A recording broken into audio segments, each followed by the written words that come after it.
Alright, so my name is Kyle Cummings.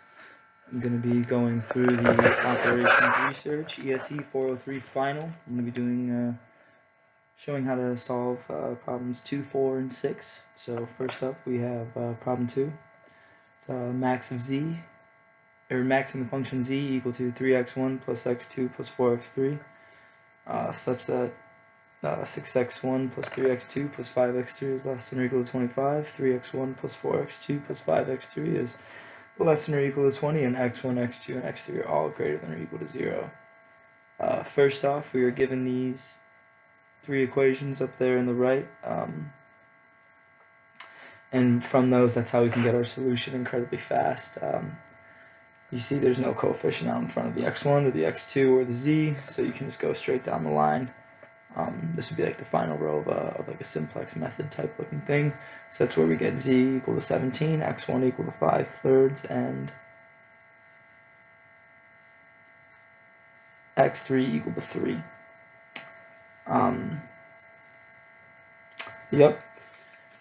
Anyways, part B asks you to formulate the dual of the problem, which is a very easy process. It's essentially just switching from max to min, and then your coefficients of your objective function become the constraints on the right hand side. The constraints on the right hand side of your primary become the coefficients of the objective functions in the dual. So that's where we get the 25y1 plus 20y2, and then additionally it switches the coefficients of the constraints around when switching into the dual by essentially just going vertically. So we're 6x1, 3x1, so that becomes 6y1 plus 3y2, and then it's 3x2 plus 4x2 in the primary, so then in the dual it becomes 3y1 plus 4y2, and then 5x3 plus 5x3 in the primary becomes 5y1 plus 5y2 in the dual. So then part C, it asks you to get the solution and then show that it is correct graphically as well. The solution was obtained very simply from just doing a simplex algorithm on it. So that's where I get y1 equal to 1/5, y2 equal to 3/5, and w equal to 17. And then graphically down below that, you can see all the lines represent a different constraint, and then the shaded area above that is optimal. And since we're looking for a min, we go to a low corner point there, and we find that that is indeed the optimal solution of y1 equal to 1/5, y2 equal to 3/5. Part D then asks you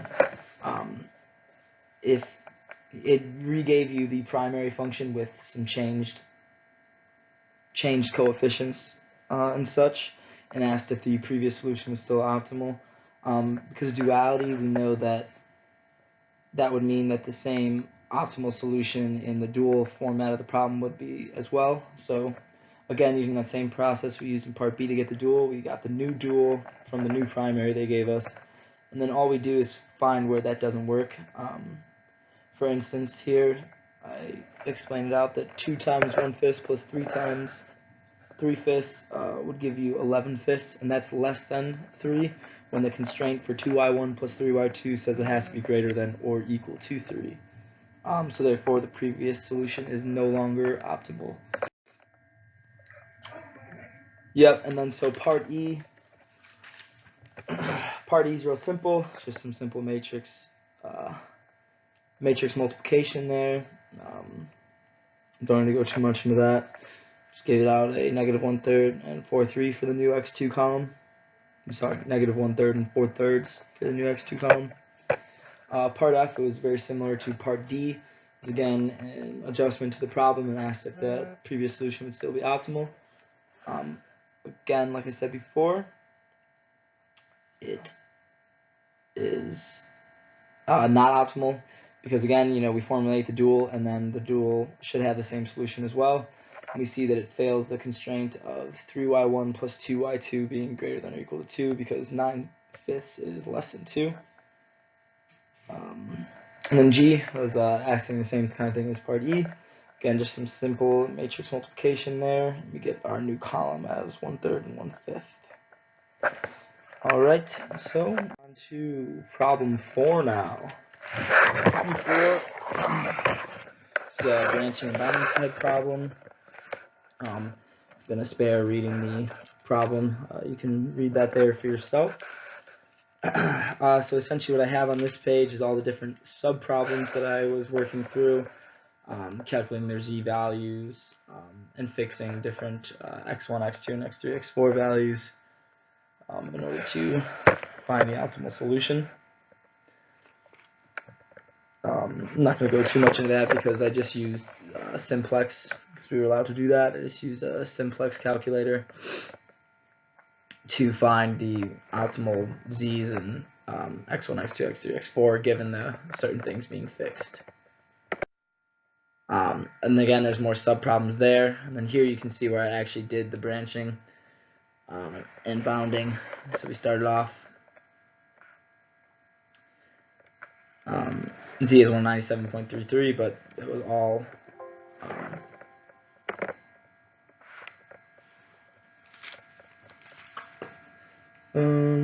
sorry. Yeah, so anyways, essentially we branched out in the first step, x1 greater than or equal to 3, or x1 is less than or equal to 2. Z being equal to 196.25 for greater than 3, and Z being 195.71 for less than or equal to 2. So we'll start in the bottom group there for a second. So then the next thing we jumped over to, we fixed x2 at less than or equal to 3. We see that Z was 185, and then we branched out from there, fixing x4 to be greater than or equal to 4, or less than or equal to 3. And again, those both failed because they were less than the previous branch, so we're done with those. It don't matter. Going back up to x1 less than or equal to 2, so then we branch out and say x3 greater than or equal to 4. We branch from there to x4 is greater than or equal to 3. That fails, gives you z of 180. It's less than the previous branch. Next we do x4 less than or equal to 2, gives you z equals 190. Branch those two out with x3 greater than or equal to 5 and x3 less than or equal to 4. That gives z equals 185 and z equals 190 respectively. So those both fail. So now we're back up to the top branch of x1 being greater than or equal to 3. If we break out x3 greater than 6, you get infinite solutions. It's not good. Fail. Done. We're done with that one. Break down to x1 less than or equal to 5. So z equals 195 there. So we break out then again. X4 greater than or equal to 1, z equals 192.5. X4 less than or equal to 0. We have z equals 195. It's the only one that's not less than the one before it and has all integers where it should be. So then we get our optimal solution.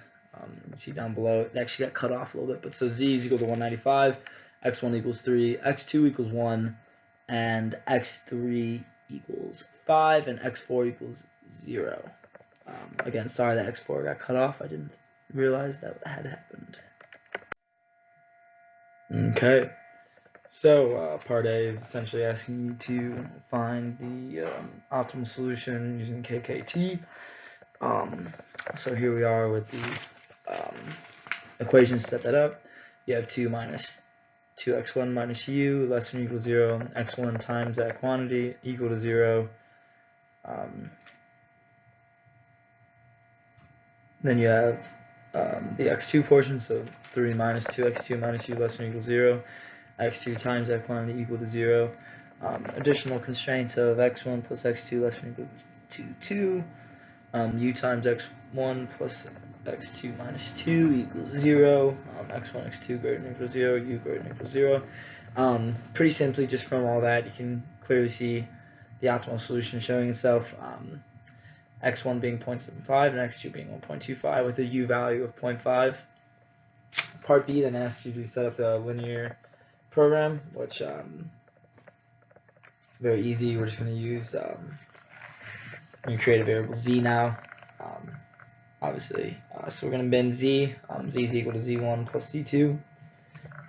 Subject to the constraints of 2x1 plus u minus y1 plus z1 equals 2, 2x2 plus u minus y2 plus z2 equals 3, x1 plus x2 plus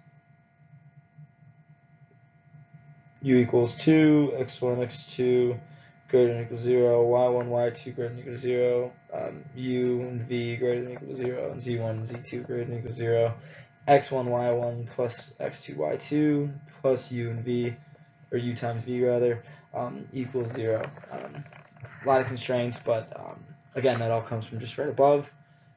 And the reason we had to do that is because to formulate a linear program, we can't have those square terms in there, so that's why we use z1 and z2 as these kind of dummy variables, if you will, to make it into a linear program.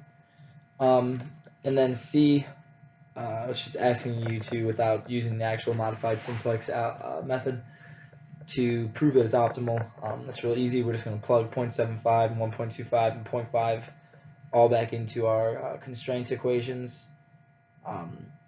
which we'll find out z1 minus y1 equals 0, z2 minus y2 equals 0, v equals 0. And then putting it all together, we find out 0.75 y1 plus 1.25 y2 equals 0. So that means, and then since y1 and y2 have to be greater than or equal to 0, that means that y1 and y2 just are both 0. Because obviously if they were positive, for that to hold true, that last line there, 0.751 y1 plus 1.25 y2 equal to 0, one of them would have to be negative if one of them was positive, but they can't be negative, so they're both 0. The fact that y1 and y2 are both 0, that tells us that the solution we have is optimal, which is awesome.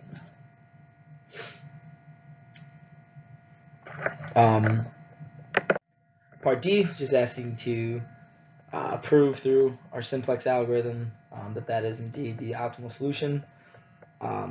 So our first iteration, x1 is entering.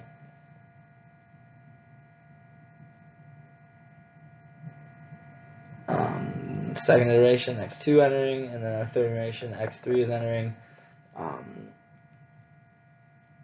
Yep, and just following the simplex algorithm at each iteration, getting your pivot point there.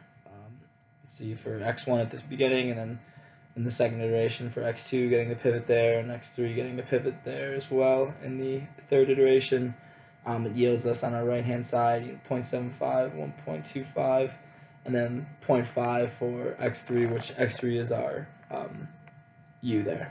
So that's where that all comes from. Yep. And then now part E.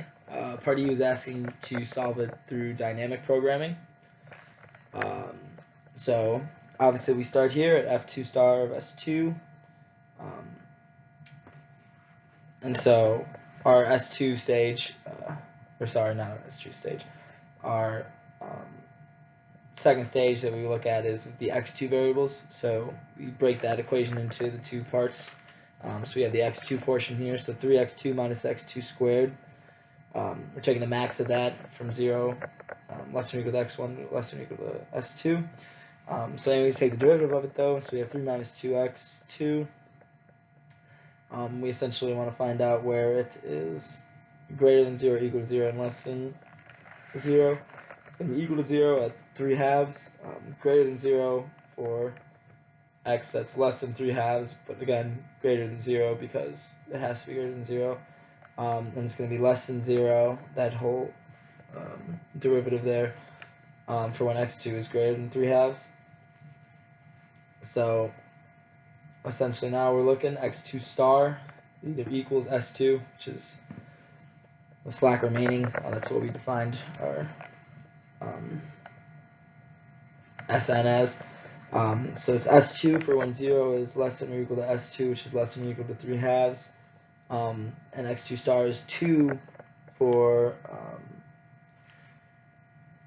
s2 less than or equal to 3/2, less than or equal to, or s2 greater than or equal to 3/2, less than or equal to 2. So then we go down to our next iteration of it. So now we're at f1 star of 2. And again, it's 2 because that is the final slack, obviously, as our constraint is x1 plus x2 less than or equal to 2. So that's why the 2 is in there instead of s1, because s1 should be 2, as it's our final iteration. So anyway, so we max of 2x1 minus x1 squared plus f2 star of 2 minus x1. So then subbing in our equations there, we see pretty clearly how it all kind of breaks down. Take the derivative of that there, of each of those two maxes, and so we're left with 2 minus 2x1 greater than 0 for x1 is less than 1, and 3 minus 4x1 is greater than 0 for x1 less than 3/4.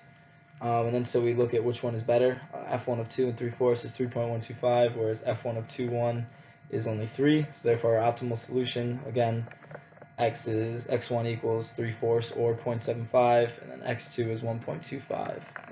We find that out just looking at the program we've done, giving us the final fx of 3.125, and then part F was just the Excel of it.